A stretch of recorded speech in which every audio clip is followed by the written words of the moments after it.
this fellowship so that we can acquire right knowledge and skill that will enable us to take active roles in decision-making processes.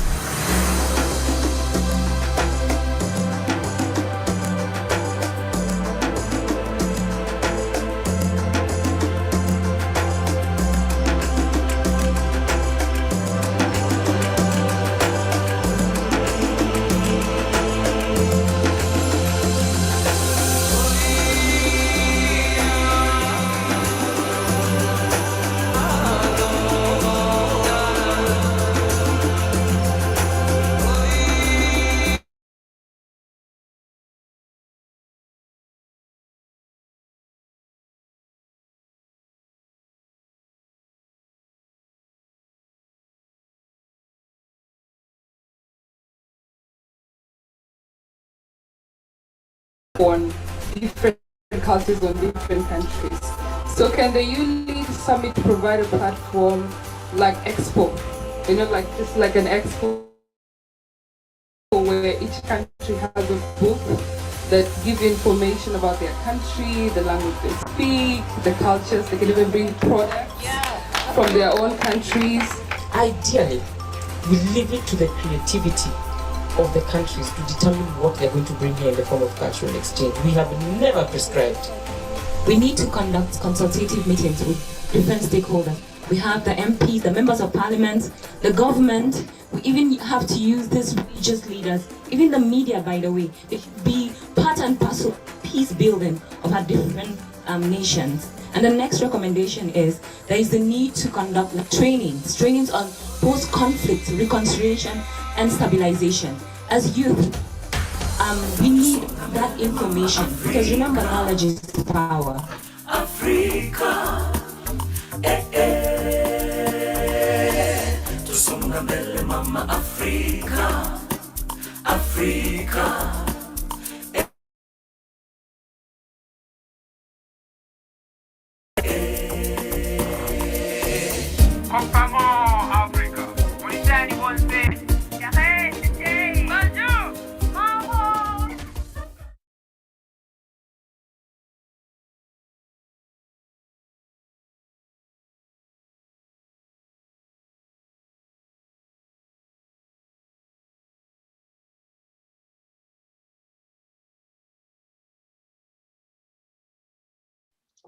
Okay, hello everyone and welcome. I'm just giving our host a few seconds. Okay, she.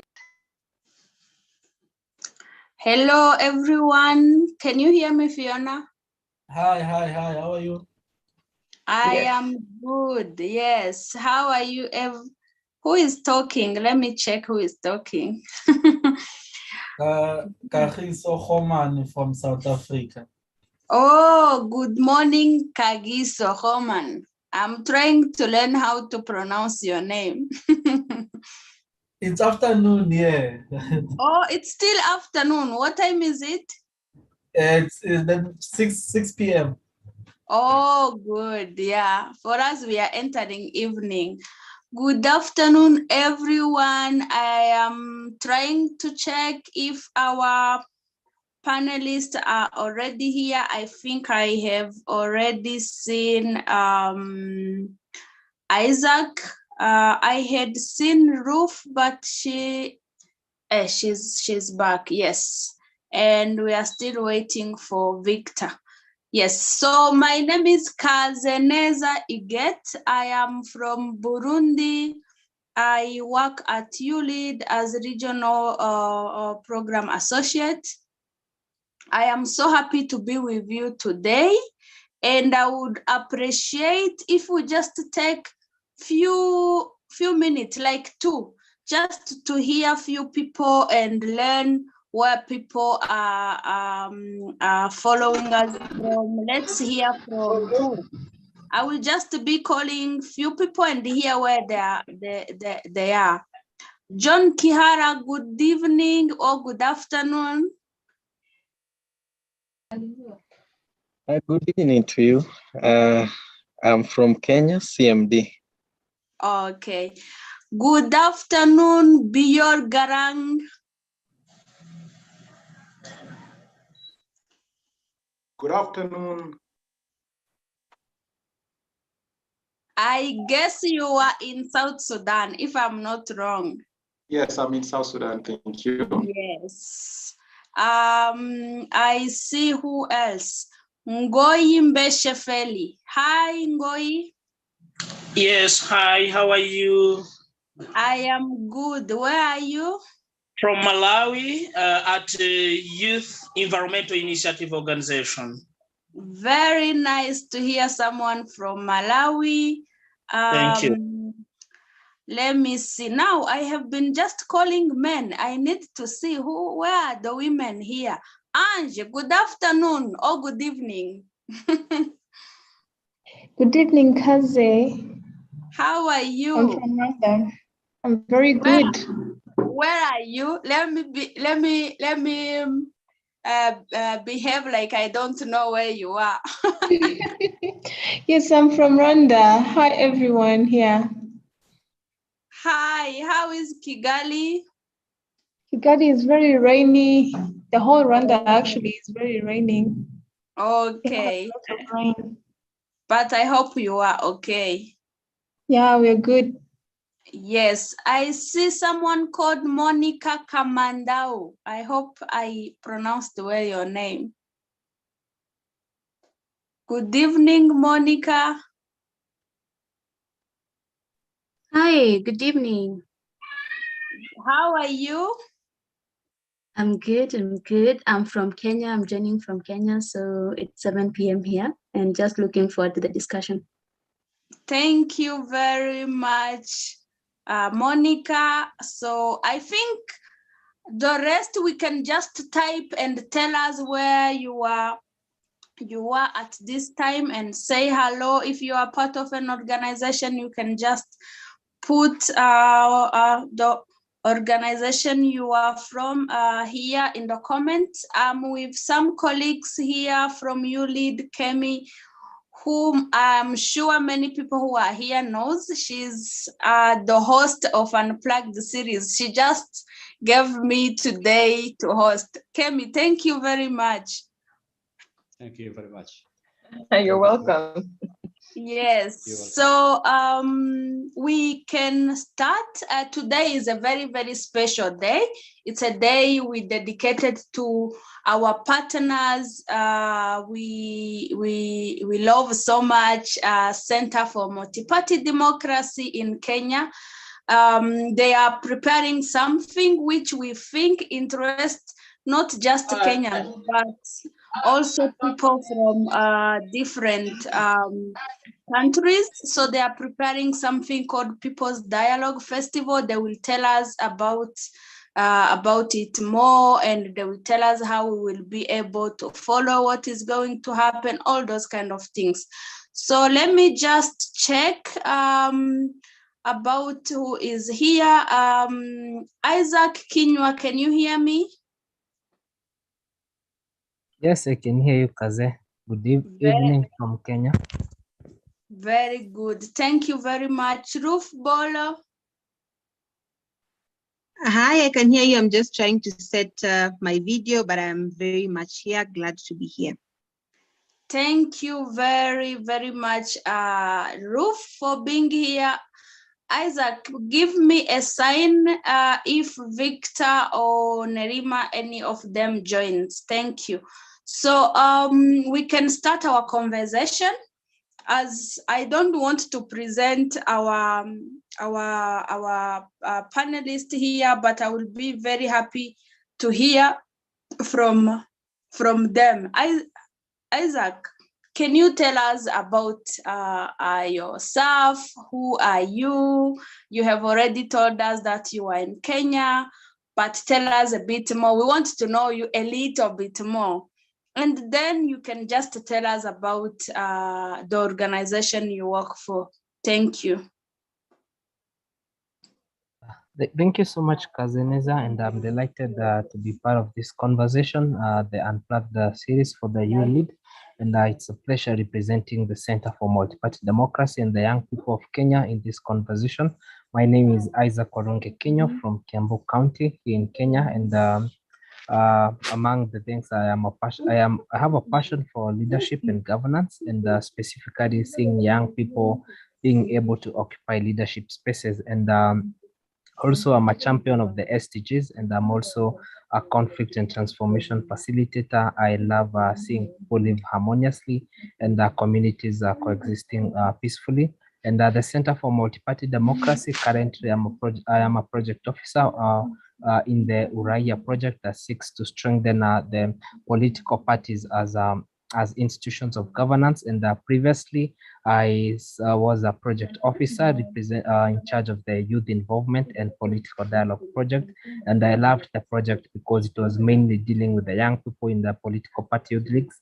And I'm delighted to state that since the project 2018 till now, we have seen quite an increase in the number of young people joining our political parties, playing an active role in the youth leagues, and specifically offering themselves for elected positions in the upcoming general election.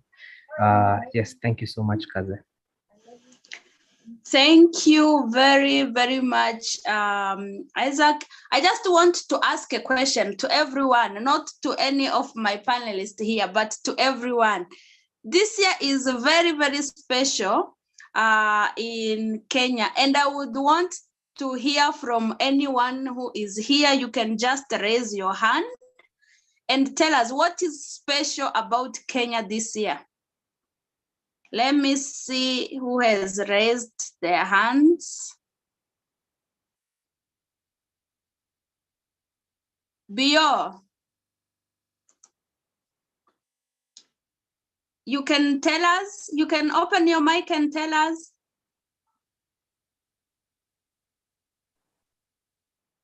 Oh, thank you, Kazen. There is going to be a general election, a much anticipated general election, which hopefully we are hoping that it's going to be peaceful this time around. Very good. I see we are very regional. That's why I like people coming at Unplugged series. They know the news going around. Yeah, so this year is very special in Kenya. It's a year of election. As I think I didn't say, I am from Burundi, but I live in Nairobi. Just to make you a bit laugh, I was talking to my dad today and he was asking me, so how is the situation? I was like, hey, you can't imagine. 1 second, I need to remove one of my devices. Yes, so I was saying that my dad was asking me how are things, and I was like, it's hot. You would think that elections are in 1 month. You wouldn't think we are still having 6 months ahead. So there is this kind of general feeling that everyone is already in the mode of elections, which you wouldn't find in many countries when you still have 6 months ahead. So it's really nice to have this kind of, to see how people are very interested in what is going to happen in their country and they want to participate in that. So yeah, let us go to Ruth. Yes, Kaze. Yes, to you, tell us about yourself. I will say something. The first time I think I met Ruth, it was in 2020, before COVID. It was at the, I don't know if you know that. Yes, and I remember. Yes, it was actually at the PDF. So it has been quite a nice journey, also following you and seeing what you do, especially as a young woman in a political party and occupying such important position as you will share to us. So to you, tell us, who is Ruth? All right, so for those who don't know me, Ruth Bolo is my name. I am currently the National Youth Coordinator at the KANU party, where I have been active in the Secretariat for about 5 years now.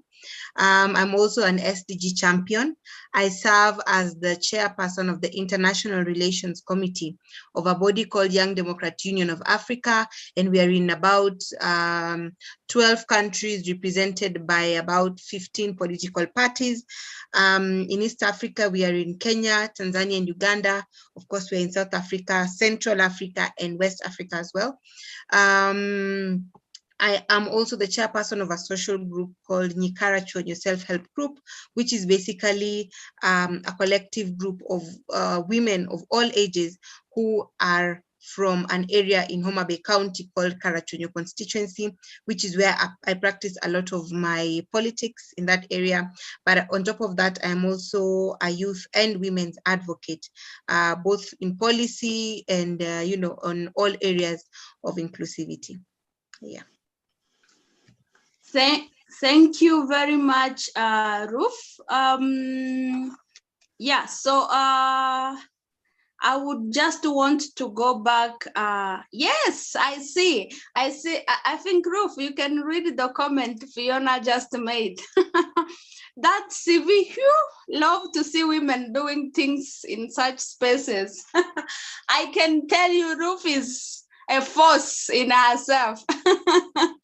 Yes, so as I said, we are going to talk about something important which is going to happen soon before elections. We have said elections are the biggest thing, but there are people who are really doing a lot of things even to prepare those elections. But I would want to go to my friend Isaac and ask, today, as I said, we are going to talk about People's Dialogue Festival. What is that thing normally we call PDF? The first time I heard, I was like, how do you come up with something like PDF? So tell us about PDF.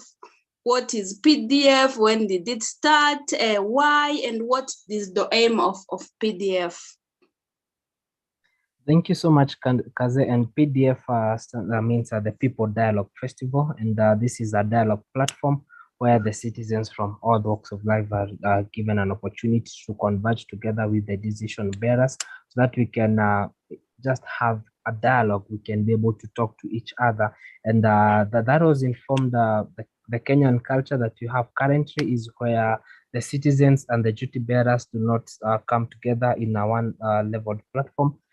Most of the engagements that Kenya has witnessed, or yes, in the past, is where it is the duty bearers who are just informing the citizens, and there are little voices for the citizens to give their contribution and also their input to the decision makers. So the People Dialogue Festival, it is not a Kenyan idea. This is a concept that mirrors the People's Meeting in Denmark, and some of our partners are from Denmark, and every year they meet at the island of Bornholm, and the political class, the citizens, they all come together, and they have a conversation regarding the country, where the duty bearers are not necessarily put to answer all the questions from the citizens, but at least to be able to engage and get an understanding of where the country is. So CMD-Kenya, we saw that concept is really what Kenya needs, in such a opportunity where our politics, if not well managed, then the citizens could actually be excluded. And we borrowed that concept, and we had the first People Dialogue Festival in 2019, and we had the second one in 2020, just before COVID-19. And initially, how CMD has been facilitating People Dialogue Festival is that we only create the platform for dialogue, and then we welcome the duty bearers, we welcome the citizens to come together and have conversations. So the only thing from CMD is just ensuring that there is that infrastructure that enables a conducive dialogue. So we had the first PDF in 2019 at the National Museum, where political leaders such as the former Prime Minister Raila Odinga, the former Vice President Kalonzo Musyoka, and Honorable Mudavadi all have taken part in the People Dialogue Festival. And so that top level of leadership came in 2019, and 2020 we had representatives such as the Speaker of the National Assembly and also representatives such of government representative, Cabinet Secretary Amina Mohammed, who took part in the conversation with the citizens. And 2021, due to COVID-19, we only restricted those conversations to a small indoor place. But we also began another concept where we had people joining in from satellite stations. So the conversation was not only left for the people in Nairobi, but other people from different parts of the country were able to take part in the conversation. And yes, this year we have another People Dialogue Festival, and somebody will ask why the People Dialogue Festival and why the PDF is number one, to be able to break down the staircases between the citizens and the leaders. We don't want the leaders to fear having a conversation with citizens matters on transparency and accountability. And at the same time, we do not want the citizens to see as if politics and the leadership of the country just belongs to a small group of people. We want both groups to come together, be able to agree, disagree, but at the end of the day, be able to come up with concrete solutions that are going to move our country forward. So in summary, that is the People Dialogue Festival. I think I really and everyone would appreciate really what Center for Multiparty Democracy CMD is doing. I have seen almost in all countries there is something which is like CMD, where political parties have like a sort of a forum, but something like PDF, where now is not just politicians talking to politicians, but they open it to people. It's something really to appreciate. Thank you very much, Isaac. And I'm sure people who are here, you can make any comment. Isaac will be reading. I will also try to sort if there is any question about what they do and how things will be. He will be able to tell us. So I will just go. I think my third panelist is here, Victor. Victor, how are you?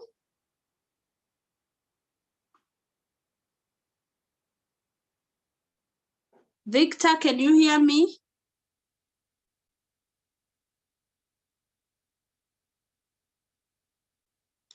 I can see you, but I can't hear you.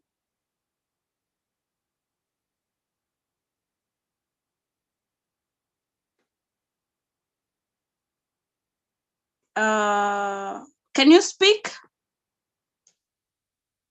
Or something might be going on, because I see your mic is open, but we can't. Is Fiona, help me to understand. Is it just me?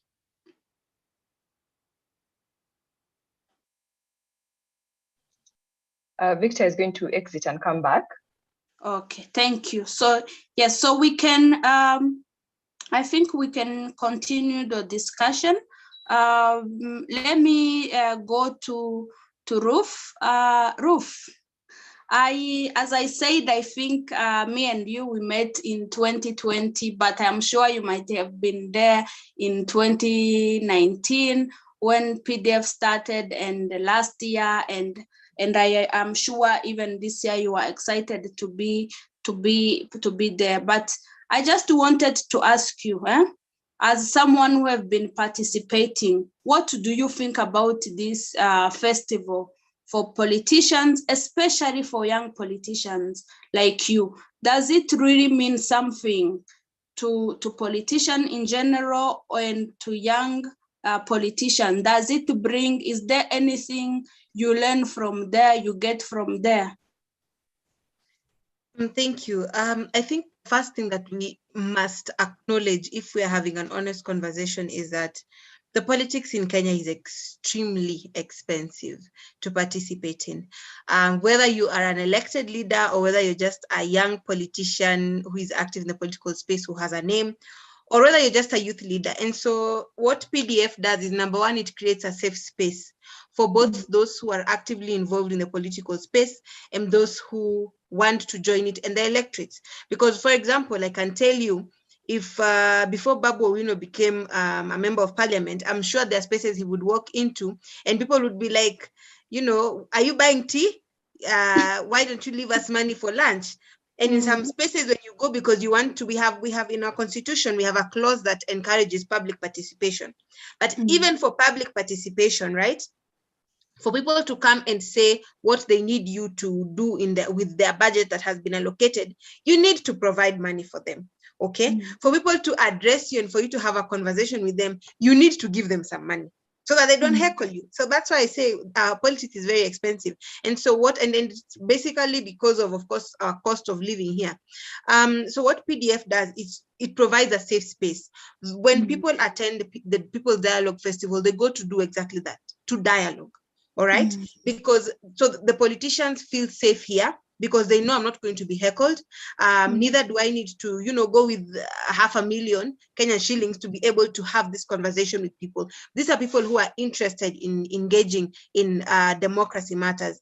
And two, for the electorates, or rather for citizens, it is a safe space because when we attend rallies, it's a one-way conversation. The politicians talk at us, they shout at us more often than not. We don't get to tell them this is what we want, this is what we need, this is what we expect. We don't get to ask them questions.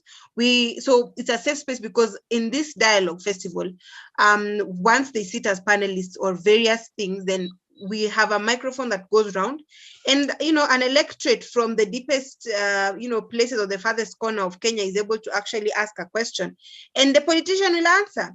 Right. And we have certain stakeholders because this is the only platform currently that brings together all stakeholders. That is those in government, the politicians, those in the private sector, because we have a private sector also that are involved without necessarily feeling that I don't want to be involved in politics because they're talking about governance, they're talking about leadership. So I think having been in PDF since the very first edition in 2019, I'd also say for the political parties as entities, when we're out there, we are competitors. We are fighting for space. We are fighting in the popularity contest. We want to, be seen to be a certain type of way. But when we are the People's Dialogue Festival, when we are on that platform, we are one. Because we recognize, we are cognizant of the fact that we have the same issues. We recognize the fact that we both want to address the same things, because I remember in 2020, one of the issues was to the registrar, and all political parties spoke, in one voice. So there's a lot that the People's Dialogue Festival does. There is immense registration that goes on in terms of young people who are youth leaders in the university and are struggling to join national politics. They have a home.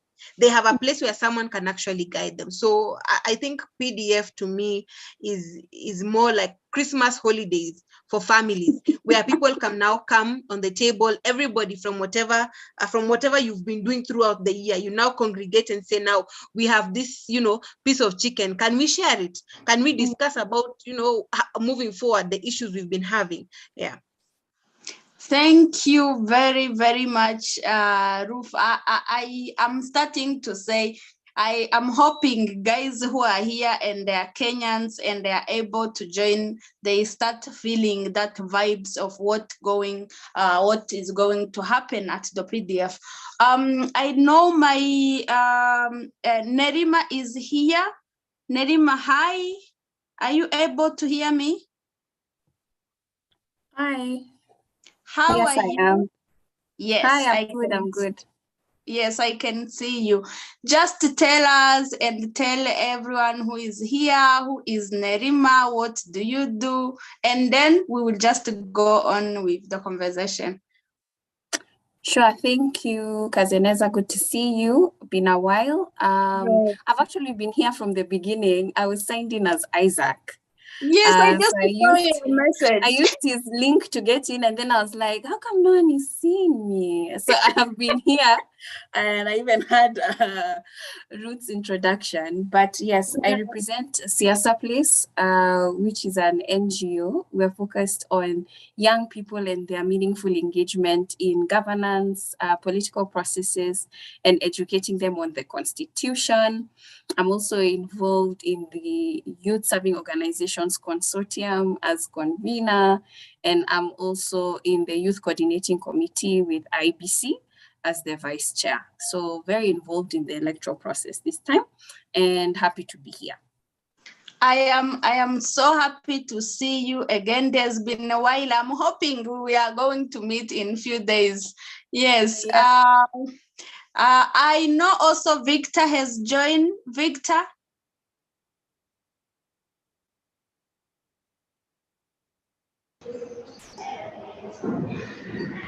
Thank you so much, Kazeneza. I hope I'm audible enough. Very. Okay, thank you so much for this opportunity. My name is Victor Nyongesa. I serve as the CEO for Youth Agenda. I also serve as the board member for Election Observation Group and also as a board member for CRECO. I'm passionate about young people, democracy, social accountability, and also just the aspect of promoting gender equality within the country. I'm glad to be part of this meeting, and yeah, I'm very happy to share more about PDF and my experience as a young person and as a person who have been in that process since 2019. Yeah, thank you so much. Yes, thank you very much. Victor, you can just stay here. I just go directly to you. As I was asking to Ruth, Ruth has been looking at PDF with eyes of a politician, but you have been at PDF looking also there with the eyes of somebody who is in the civil society. Do you really think these things called people's dialogue is really so that important as we think?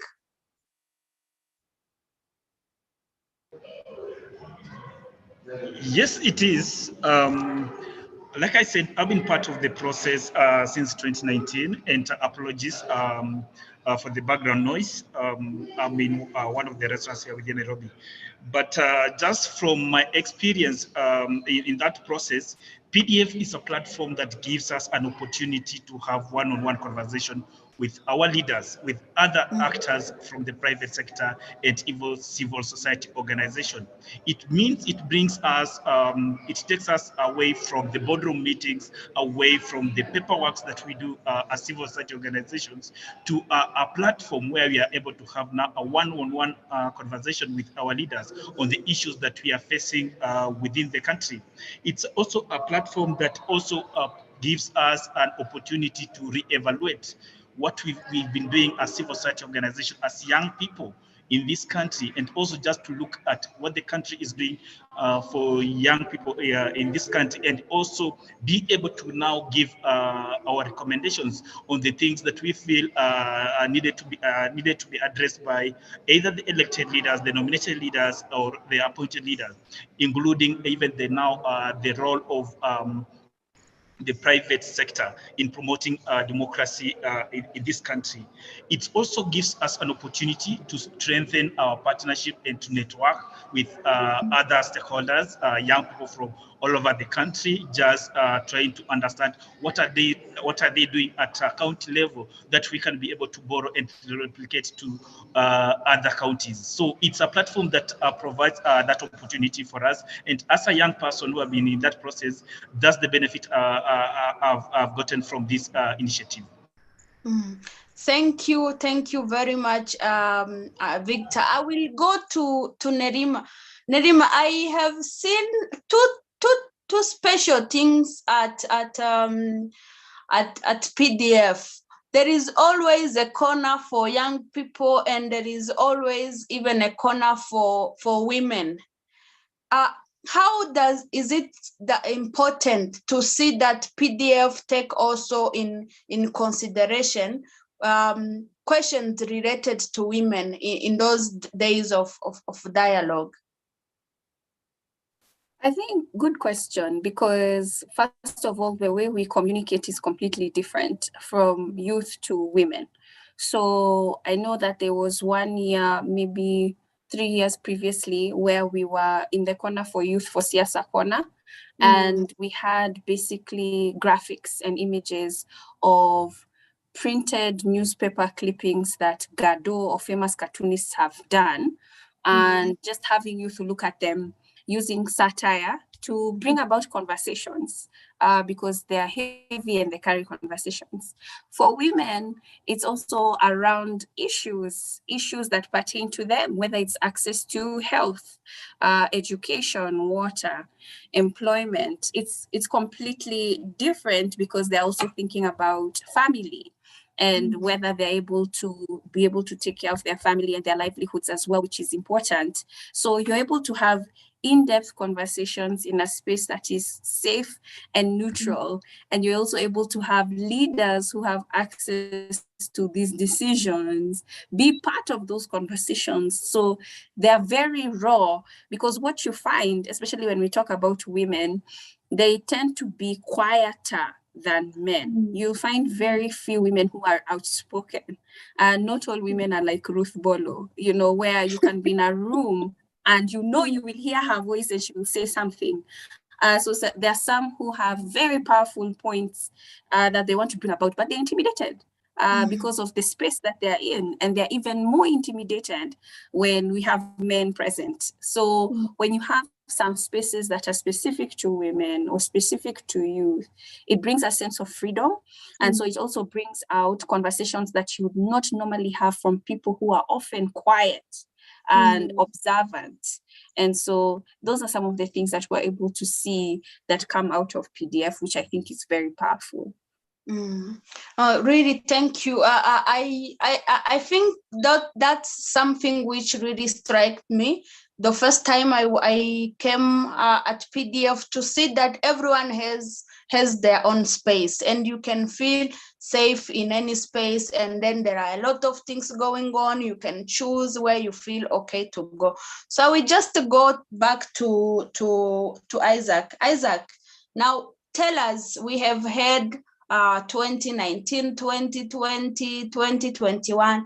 What is special about this year's PDF? And I have seen people asking you already the dates and where you can give all those kind of information. Thank you so much, Kazeneza. The first special thing about this year's People Dialogue Festival is that one, we have the general election in a few months' time, and we'll want an opportunity where the citizens and the duty bearers are going to commit themselves towards ensuring the maintaining peace and stability, and that politics are not going to destabilize our country. And the second thing in this year's PDF is they're going to have a concentration on the sustainable development goals. Kenya is one of the countries that has committed towards achieving SDGs, and also financing and ensuring that the young people actively take part in the implementation of the SDGs. And then thirdly, something else special about this year's PDF is that previously in the previous PDF, we had the women village, the youth village as separate corners, but now this time around, we have deliberately decided to give the young people an active role in the SDG village. And also another space that I forgot to mention is the Political Parties Expo. So the young people will either be at the SDG village or the Political Parties Expo. And the Political Parties Expo is another key thing about this year's PDF. Previously, we had just exhibitions for political parties that were mainly aligned to CMD-Kenya, but this time around, through the youth agenda and the Office of the Registrar of Political Parties, we'll be having a platform for political parties to be able to showcase the activities to the members and send out the message that actually politics is not something that should divide the country or balkanize the countries along ethnic lines. Thank you. Very, very nice. I am excited. I can't wait. Yeah, I will just go back to Ruth. How do you think, Ruth, for example, I think you have already heard what Isaac was saying in terms of what is special about this year. Do you think this year's festival will really contribute to democratic governance in Kenya, and especially that this time we are preparing for election and there is a lot which is going to happen? PDF is trying. Oh, Ruth might have dropped. Let me see. I think she's coming. You are here. Okay, I can ask the same. I can just go to Victor. Victor, are you here with me? Yes, please. Yes, that's good. So I was going to ask same question I was asking Ruth. How do you see this year festival contributing to democratic governance? But I want also to take it more even further. You said that you are even part of the election observation board. Did I get it correctly? It's election observation group. Okay. Yes. So with all those things you are doing for elections and what, do you see that this PDF is like a starting point to start also talking about all those kind of things we want to see? We can't hide that the tempers have started going high. So do you think PDF will even try to cool things down a little bit? Yes, I'll say this is a very great platform for us as young people, and it's going to contribute hugely on our upcoming general election. The reason why I say so, it's because it comes at a time when we as a country, we are preparing for this general election. And one thing that we've observed in this country as an election observation group, as Youth Agenda, in collaboration with other partners who are part of this Zoom, the likes of Nerima Wako and CMD, Ruth Bolo, we've been working with young people. And one thing we've noted is in this country, if you're not part of a political party, then you are not able, you do not have a platform to influence the decision making of that political party. So this PDF gives us an opportunity through the political parties expo. It gives us an opportunity as young people to interact with political parties, get to know what they have in store for us as young people. It also gives us an opportunity to interrogate their manifestos, their nomination roles, and also just to understand how can we engage in their decision making as young people, either as candidates or just as a youth who is interested in the decision making of those political parties. And at the end of the day, young people will be able to now make a decision on which political party shares the same ideology or same vision as a young person. And I'll be able to now know which party to join, especially if I intend to vie or if I intend just to be within a political party that shares the same vision. And just for information, like I said, if you look at the agenda or the issues that we are going to focus on, we are keen on promoting inclusive elections. We are keen on the aspect of transparency, and also just to ensure that the issue of election credibility is considered in the upcoming general election. And that's why if you look at the agenda items that we've identified this year, they contribute heavily to, they play a huge role in influencing the election of this country. So, and that's why I say this event is timely, and it's going to make a huge difference. One thing also that I also want to talk about, through this conference, it is going to give us an opportunity to secure commitments from stakeholders, from aspiring leaders, from various actors, the private institutions that play a role on matters SDG, matters inclusive governance, and even just promoting youth inclusion. We would like to see commitment from these leaders, even post-election. Now that will be an opportunity for us now to track. You committed on this agenda item. What have you done, or what intention, or what plans do you have in ensuring that that is done? And for us as young people, this is the right time for us to give our recommendation on the issues that we've been struggling with, the issue of unemployment and the issue of exclusion in decision making. And PDF is here to give us that platform. Thank you very much. I'm just seeing already the excitement, and I'm hoping young people who are here and those who will keep watching this the Unplugged series through our platform will feel the same vibes and will want to be there. I will go back to Ruth. Ruth, are you back with me? Yes, I am. Sorry, I dropped out. No, it's all right. So I think we are all excited about what is going to come. But I wanted to push to a question, especially regarding women, and especially women, especially in this time of elections. I think women go through more than even what men go through. To be a woman and decide, for example, to go for election, a position, is not a joke. It has its own challenges, which are the same as what men go through, but more even other things. So do you think, for example, this festival would give also a platform for women who will be vying, women who want to support the others vying, women who want to go to rallies, that space to talk about what they have. Rallies have started since last year, to share what they have been going through, but also to give recommendation and say, you know what, we want space, a safe space when we go to rally. We want to feel safe. We want to talk. We want not to have to look for 100 bodyguards when we want to share our ideas. Do you think this is also a space for that? I think as I answer that, allow me to also touch on some of the comments from Nerima, Victor, and I think on the comment section from Dennis. You know, vying in this country is like hiking Mount Kilimanjaro.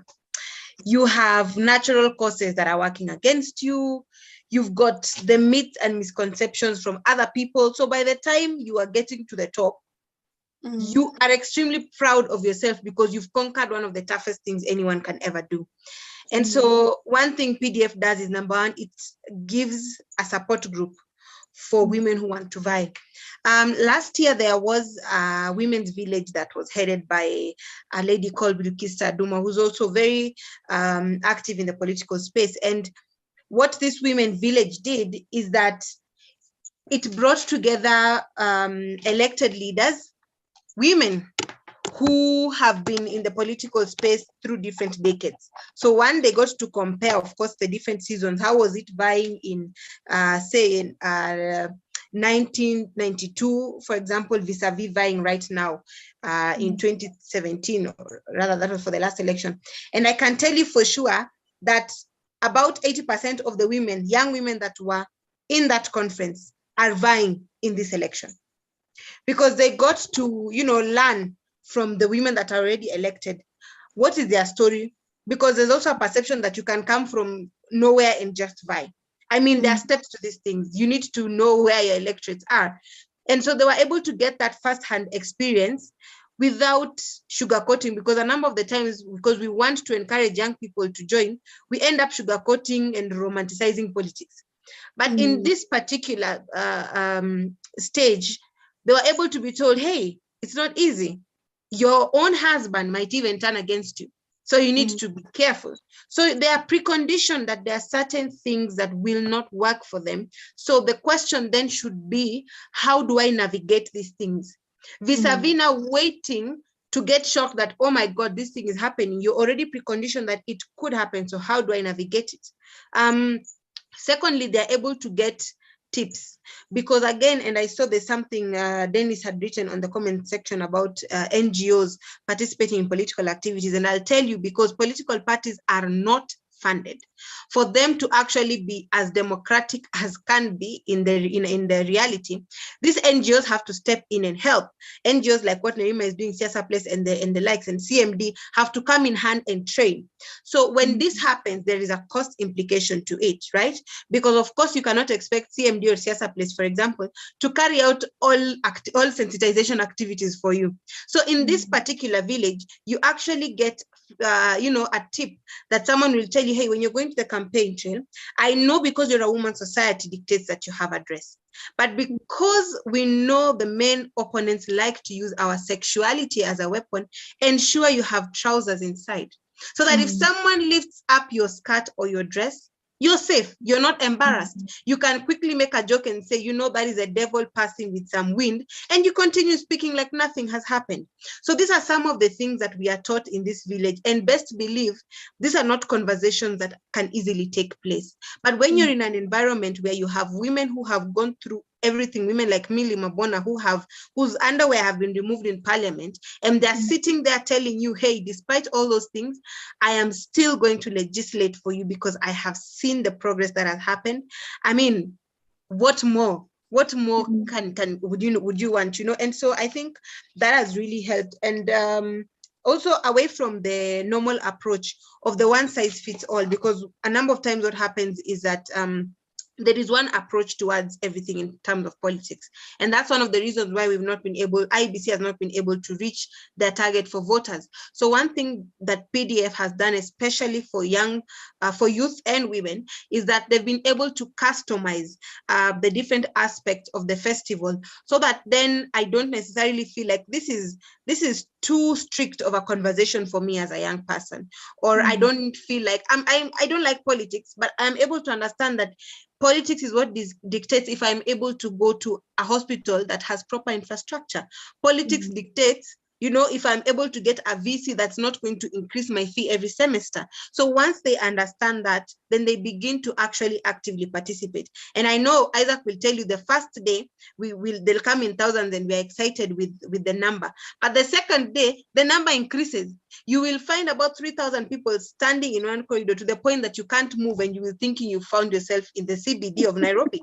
Because what happens is that from the first day, they go back home, and when they talk and when they post their photos, because we're in a digital era, then people are able to say, I mean, if she is quote unquote a slay queen, for lack of a better word, and she's attending something that involves democracy and governance, then I think even me, I can sit down and listen. And so those are some of the things we've seen happen. And lastly, when I think someone talked about the stakeholders who go to PDF. And one thing that happens, and I think the panelists will agree with me, is that because IEBC and the registrar have told political parties you need a certain threshold of members for you to field candidates, we have mobile money services here. So they go to the mobile money providers, they get the registration sheets of those who use the services, and they put them into their political parties. So you who has never been involved in any political party, you end up finding yourself in a political party you've never heard of. A political party you've never even seen in the news cycle for the past God knows how many years. And so at PDF, we have these stakeholders such as the registrar, where you can go and actually tell them, so I am an aspirant in this ward. My political party needs me to take 500 people. So I need you to check for me right now if all these 500 people are in your political party. If not, can I bring all 500 to come and deregister? That is a huge milestone for me as a politician, because then it cuts down the cost for me in so many ways and saves me a lot of time. Yeah. Yeah, no. I'm just reading some messages people are getting. I think one day we should organize a regional PDF so that these whole vibes can get to also other people. But yeah, it's really something worth participating. I will just go to Nerima.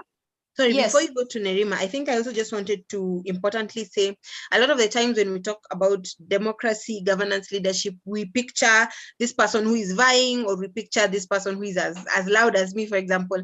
But you get to realize then that there are very many aspects, of course, when you come to PDF, that you can play in governance. You don't necessarily need to go for elective politics.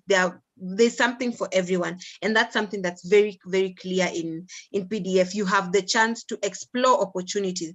If you're not able to speak, but you're very good in policy, then there's something for you.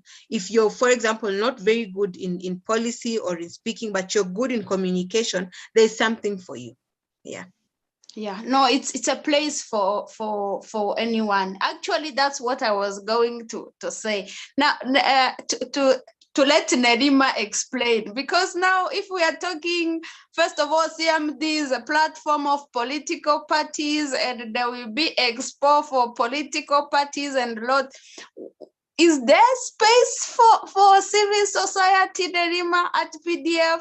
Can someone who completely doesn't want to be in a political party find his own or her own space there? Absolutely, absolutely. Because I've met youth through my work who are intentionally, even this time around, just not voting, not registering. And for them, that's their form of participating. It's a rebellion. And as much as I might not agree with it, they have every right to do whatever they want to do. This is not a country where you're forced to join a political party. You're not forced to vote. But it's important for them to be in that space, because at the end of the day, the kind of country that we live in is governed by political parties and members who belong to political parties. We are yet to have a president who comes in as an independent candidate. So that means that even if they choose not to engage in this process, that person, whoever it may be, the people who do engage and select them, is going to impact their livelihood anyway. So they need to come to terms with that. And I think from these engagements, they realize that, because a lot of times the public and civil society, our work is to hold government accountable. We're there to push and represent the public. And this is just one of the forms that we do that, through voting. But you hear that the issues that are raised are issues that can be raised during public participation forums or certain policies or bills due to lack of funding. But a lot of the issues is because of accountability. So there has to be an aspect of the people having responsibility and carrying on that responsibility. So I think at the end of the day, when we view it as, if I want to see change in my country, I have to participate, youth live there thinking differently. And so that's where civil society comes in, because we all participate in different pillars. It might be health, it might be economy, it might be business, it might be sports, but we're all participating. And everywhere we participate, imagine you're going to run into government. Imagine. So as soon as youth and young people realize that, I think that we will see a shift in terms of even youth questioning things differently and utilizing their power to participate differently, and not thinking that just being on the sideline, there's going to be change. So we are civil society ourselves, and we're dead smack in the middle of this conversation, because we realize just how important leadership makes a difference, because bad governance leads to bad quality living. And it's a very simple equation. Siasa mbaya, maisha mbaya. So as long as people begin to realize that correlation, then the public will be very involved in it. And what Ruth is saying is true. I found myself registered in a political party that I have never applied to join. And, you know, because of my knowledge or knowing that you can actually go to the Office of Registrar of Political Parties, which is now on eCitizen, it's now online. You can check from your website whether you're registered there or not. And if you are registered, you can choose to leave or stay. So if you're not in these spaces, you won't know that. And you know, we find ourselves, you know, being used and allowing people to use people in a way that is not right because of lack of information, limited information, and ignorance. So what I'm trying to say is, as much as people feel this is not a conversation for them, this conversation is everything about them. That's very, very true. You can't avoid, by the way. There is no way you can avoid. Yeah. So I just this is so nice. I wish we had 3 hours. But I just want to give our audience time to say something. But before they do, just one, I want to bring Isaac. because I know it will be physical at National Museum, but we might have, for example, people who are not in Kenya and want to know what is happening at PDF. We might have people who are in Kenya but outside Nairobi and would want to know what is happening. Tell us the modality of participating, and then we open to our audience.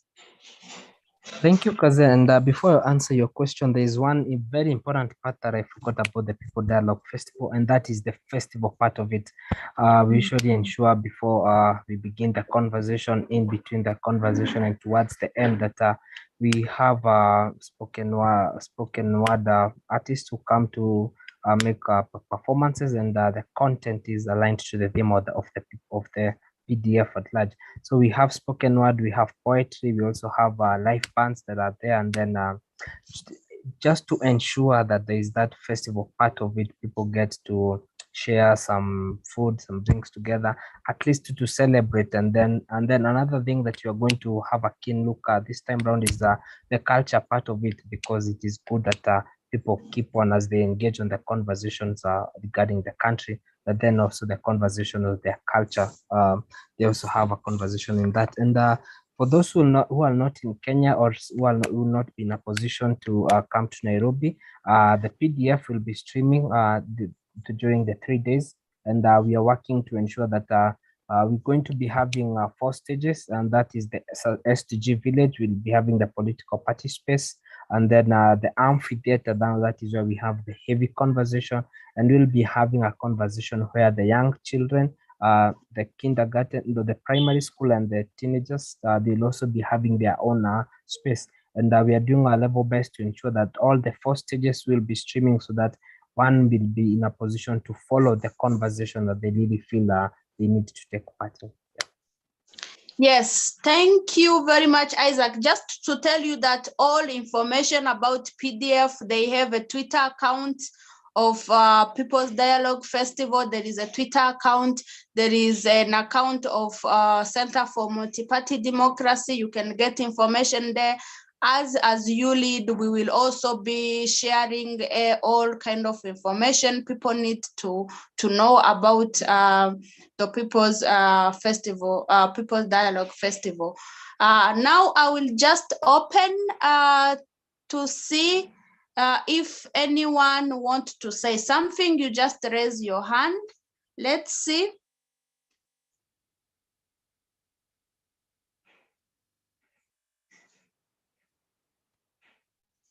Daniel? Yeah, thank you. Thank you, Kazi. How are you? I am good. How are you? I'm good. I'm good. Yes. Yeah, it's been a while since I talked on Unplugged. So yeah, no, it's nice to see you again. Thank you. I think there's some problem. You can't see me, but it's all right. I'm in the dark. No, so we can see your picture. Wow, and I've seen Mafunda Faki. I think you had forgotten to welcome her. Yeah, there is the whole team here. Absolutely. Wow. Yeah. So I've really listened to all these panelists, and they are great men and women who have content, want to share with the public, and I think we are moving in to the right direction. And for those who don't know me, I'm Daniel Njuguna from Kenya, Kajiado.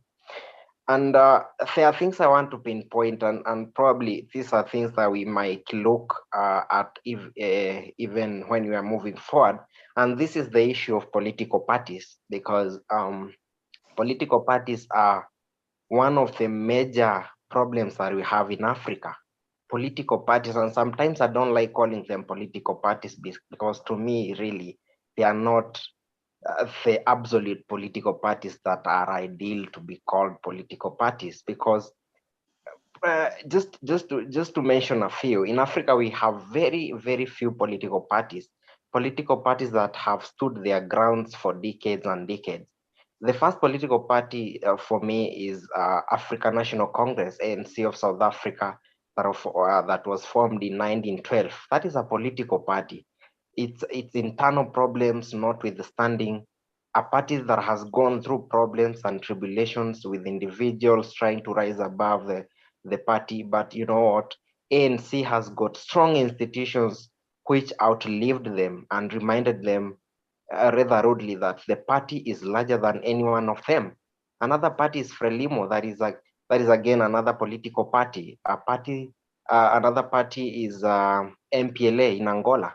That is again a political party with institutions that can call everyone to order. Another political party is CCM of Tanzania. You know, just mentioning such political parties, you see the ideal formation of a party. And, you know, it's so unfortunate that in Kenya we don't have political parties. Even if you are going to an election on 9th August, I've not seen any political party. We only have political outfits that are used to go to elections after every 5 years.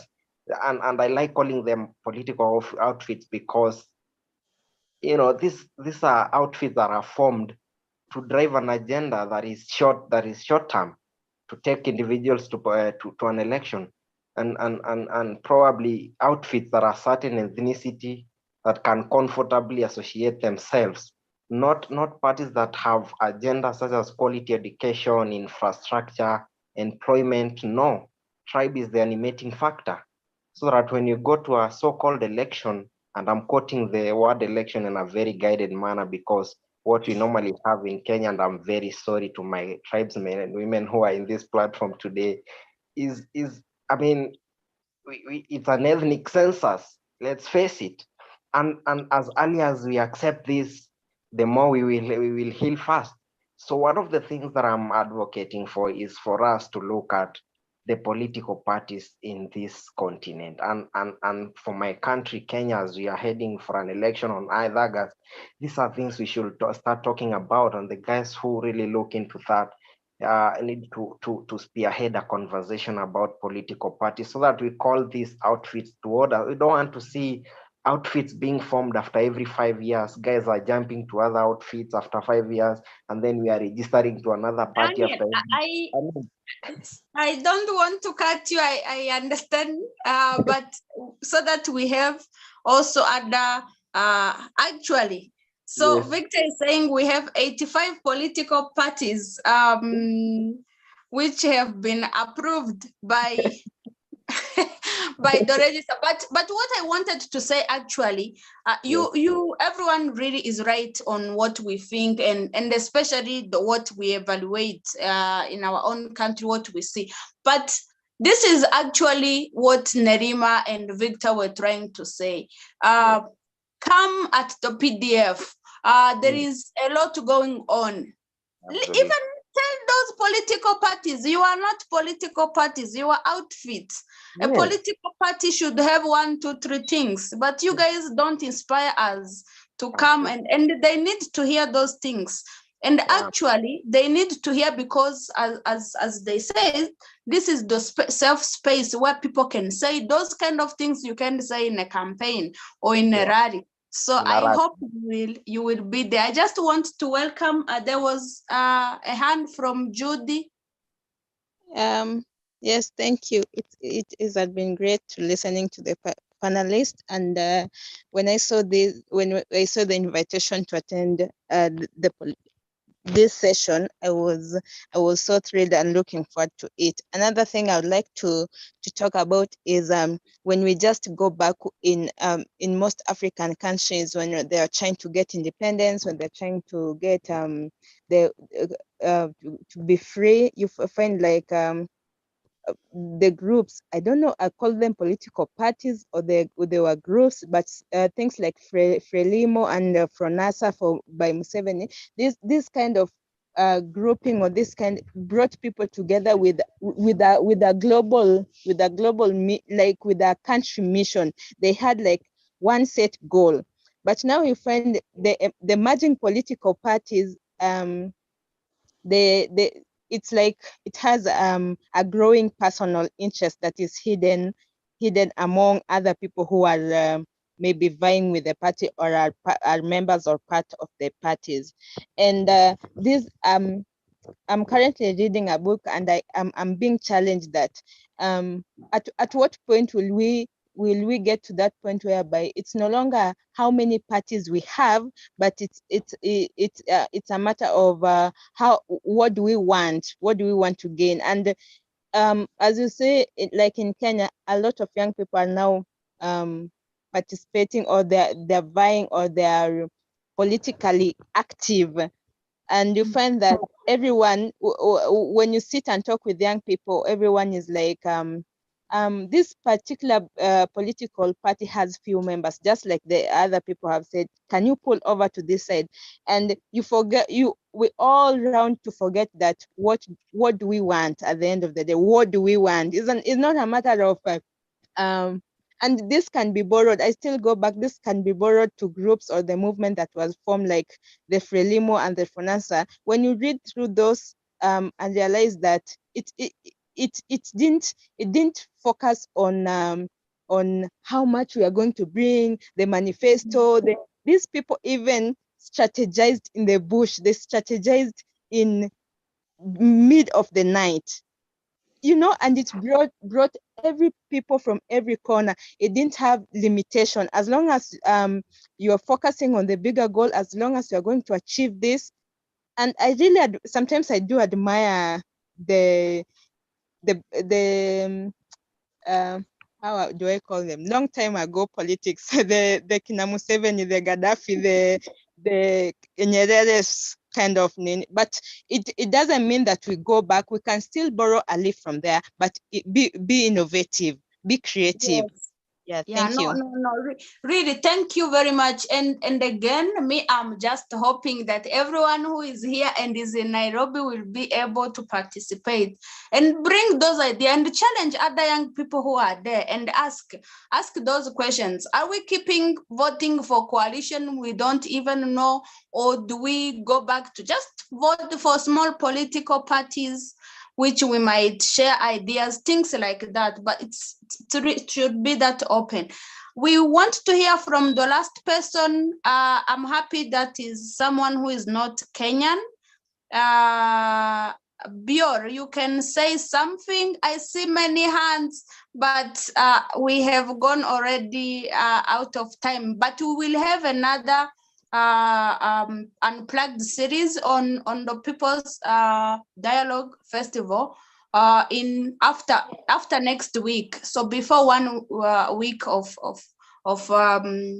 the festival, we will have another one. So we'll keep engaging on that. Bio, to you. Thank you, Kazina, and thank you guys for the conversation. It's been quite interesting. Now, I just simply want to be brief because I see we are running out of time.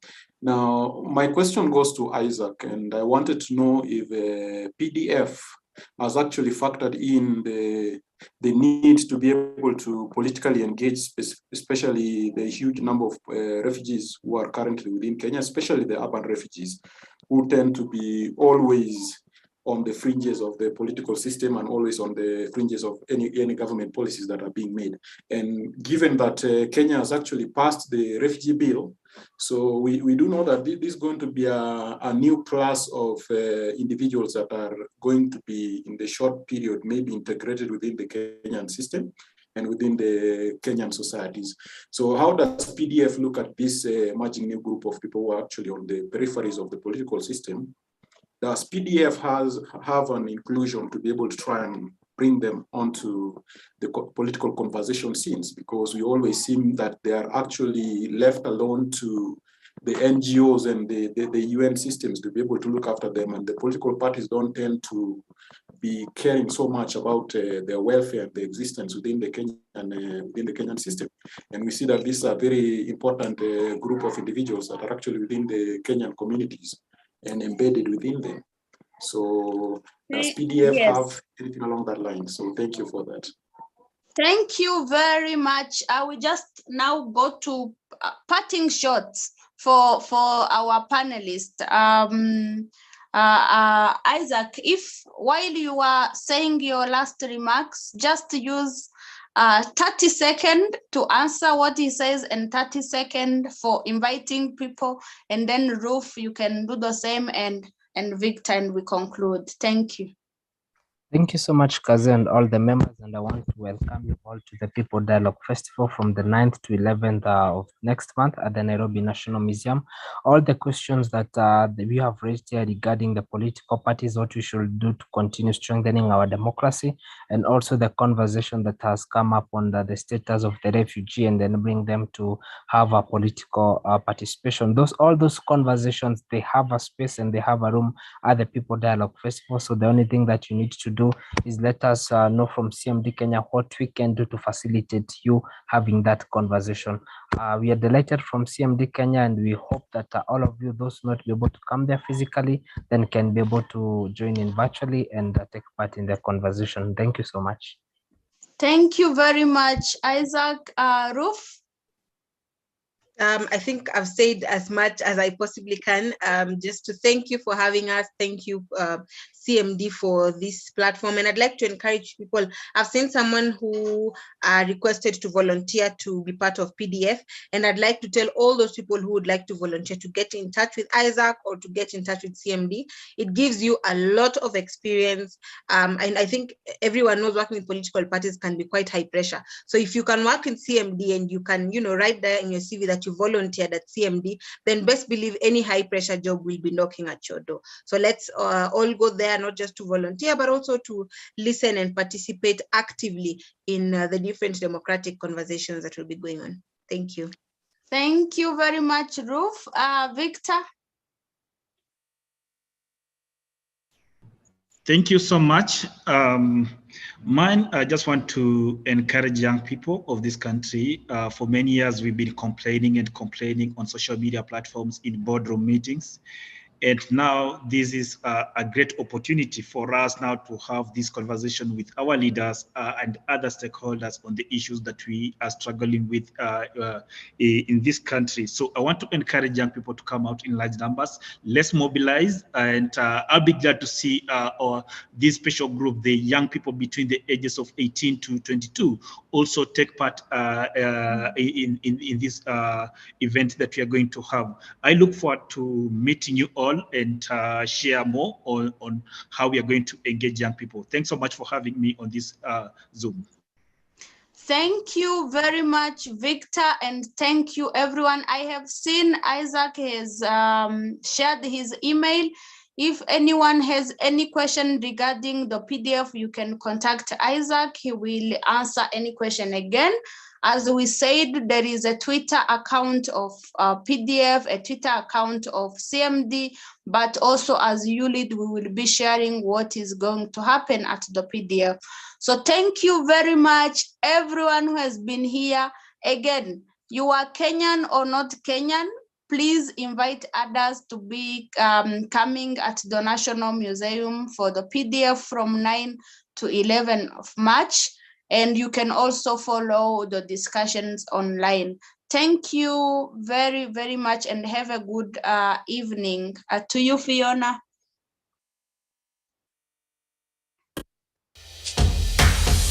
Tusonga mbele mama Afrika, Afrika, Tusonga mbele mama Afrika, Afrika.